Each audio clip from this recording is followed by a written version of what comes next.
ഇതിൻ്റെ പേര് സൈഡ് അർഷാദ് എന്നാണ്.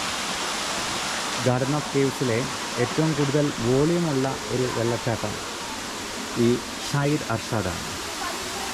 ഇത് പാർക്കിൻ്റെ സദേൺ എൻഡിൽ നിലകൊള്ളുന്നു. അർഷാദ് എന്ന് പറഞ്ഞാൽ കോൺഫ്ലുവൻസ്, അതായത് രണ്ട് പുഴകൾ മീറ്റ് ചെയ്യുന്ന സ്ഥലം എന്നാണ്. അതായത് രണ്ട് പുഴകൾ ഡാം ഓം ആൻഡ് ഉംലായ് നമ്മൾ നേരത്തെ പറഞ്ഞ ലുവായ് എന്ന് പറയുന്ന വണ്ട് ഉണ്ടാക്കുന്ന തേനാണ്. ലുവായ് എന്നാണ് അതിൻ്റെ പേര്.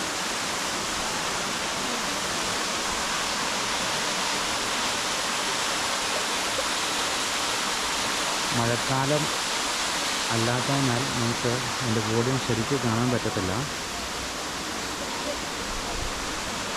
രണ്ട് മഴ പെയ്തു കഴിഞ്ഞാൽ ഇവൻ ഇതുപോലൊന്നും ആയിരിക്കത്തില്ല, കൂടി ഘനഗംഭീരമായിട്ട് തന്നെ ഒഴുകും. ഇവിടുത്തെ വെള്ളമൊക്കെ നല്ല ക്ലിയർ വാട്ടറാണ്. ആരും ഇവിടെ ഒന്നും വൃത്തികേടാക്കുന്നില്ല. ഇവിടെ പയ്യന്മാരൊക്കെ ഇംഗ്ലീഷ് പാട്ടുകളൊക്കെ പാടിക്കൊണ്ടാണ് നമ്മളെ ഡയറക്റ്റ് ചെയ്യാനായിട്ട് നിൽക്കുന്നത്. ഒറ്റ കുഴപ്പമുള്ളൂ, എല്ലാവരുടെയും വായിൽ മുറുക്കാനുണ്ട്.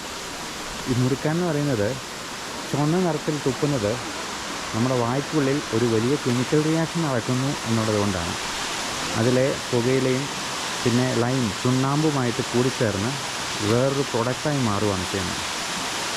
ഇപ്പോഴത്തെ പയ്യന്മാർക്കെല്ലാം ഉള്ള ഒരു സ്വഭാവമാണ് പുകയില. അത് പല രൂപത്തിലാണ്. ഇപ്പോൾ വെയ്പ്പിംഗ് എന്ന് പറയുന്നൊരു സംഭവമുണ്ട്. വെയ്പ്പിംഗ് എന്ന് പറഞ്ഞാൽ നമ്മൾ പുകയില്ലാത്ത പുകയില, നല്ല ഗന്ധമൊക്കെയുള്ള ഭയങ്കര ഫ്ലേവറുകളിലൊക്കെ വരുന്നൊരു സാധനമാണ്. അത് വിദേശ രാജ്യങ്ങളിലൊക്കെ ചിലയിടങ്ങളിലൊക്കെ കിട്ടും, കളക്കടത്തായിട്ടും ഇങ്ങോട്ട് വരുന്നുണ്ട്. പക്ഷേ ഈ വേപ്പിംഗ് എന്ന് പറയുന്നതും പുകയില പോലെ തന്നെ ഹാനികരമാണ്. അത് നമ്മുടെ ഉള്ളിൽ ഫോർമാൽഡിഹൈഡ് എന്ന് പറയുന്ന പലതരത്തിലുള്ള രാസപദാർത്ഥങ്ങൾ ഉണ്ടാക്കുന്നുണ്ട്. അത് തീർച്ചയായിട്ടും നമുക്ക് ഓങ്കോജനിക്കാണ്, ക്യാൻസർ ഉണ്ടാക്കാനായിട്ട് ഏറ്റവും സാധ്യത ഉണ്ടാക്കുന്ന സംഗതിയാണ്. അപ്പോൾ പുകയില ഉപയോഗിക്കുന്നവർ മാക്സിമം അത് ഒഴിവാക്കാനായിട്ട് നോക്കുക.